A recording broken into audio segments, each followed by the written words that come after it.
কোরবানির ঈদ সামনে রেখে রংপুরে ব্যস্ত সময় পার করছে ব্যতিক্রমী এক আবাসিক হোটেল ব্যবসা। তবে এই হোটেলের অতিথি মানুষ নয়, গরু। দূরপাল্লার ব্যাপারী ও খামারিদের জন্য গড়ে ওঠা ব্যতিক্রমী এই গরুর আবাসিক হোটেল এখন পুরো এলাকায় বেশ আলোচনায়।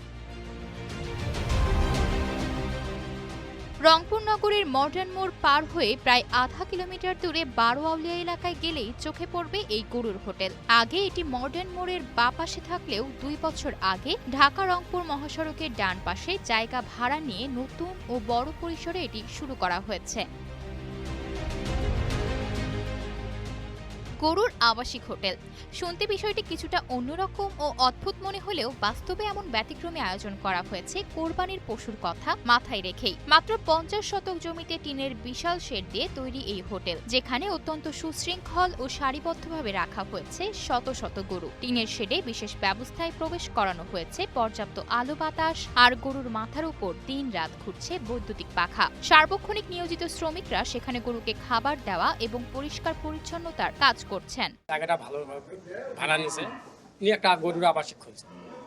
এখানে বাইরিয়া পার্টি, ঢাকা, চট্টগ্রাম, ফেনী, বিভিন্ন জায়গা থেকে লোক আসে, আসিয়া হাট করে, যে কোনো হাট করিয়া মাল কিনে 10টা 5টা থোয়ার যে জায়গা নাই এইখানে আনি রাখে।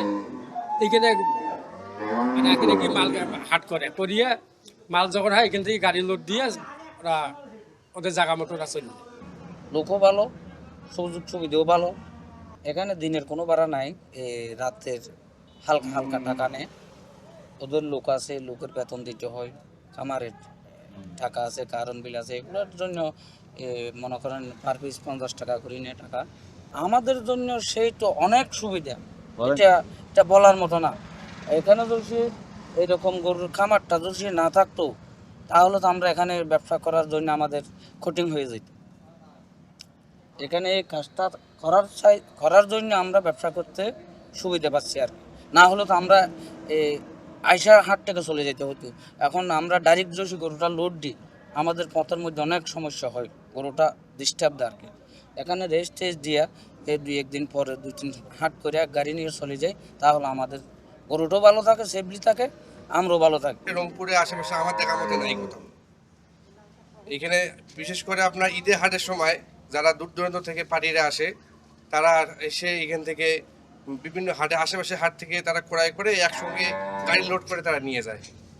তো এটা ভালো হয়েছে কিনা? এতে করে তাদের মানে একটা সেফটি আসে আর কি।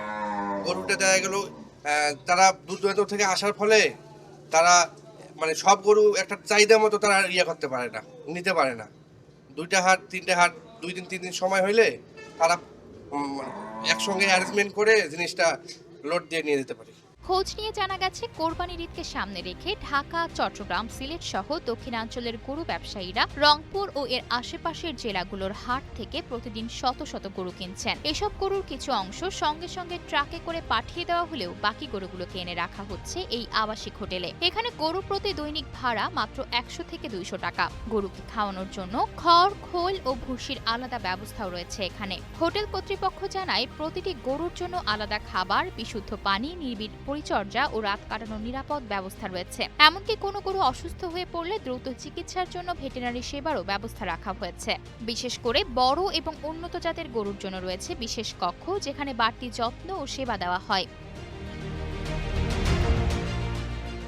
ব্যতিক্রমী এই উদ্যোগের ফলে দূর দূরান্তের ব্যবসায়ীরা বেশ উৎফুল্ল। চমৎকার ও ভিন্ন ধারার এই আবাসিক হোটেলের কারণে গরুর ক্লান্তি কমছে, যার ফলে সুস্থ সবল পশু নিয়ে বাজারে যেতে পারছেন তারা। গত বছর থেকে আসলে রংপুরে একটা ব্যতিক্রম ধর্মী গরুর জন্য একটা আবাসিক হোটেল হয়েছে, স্থাপন করা হয়েছে।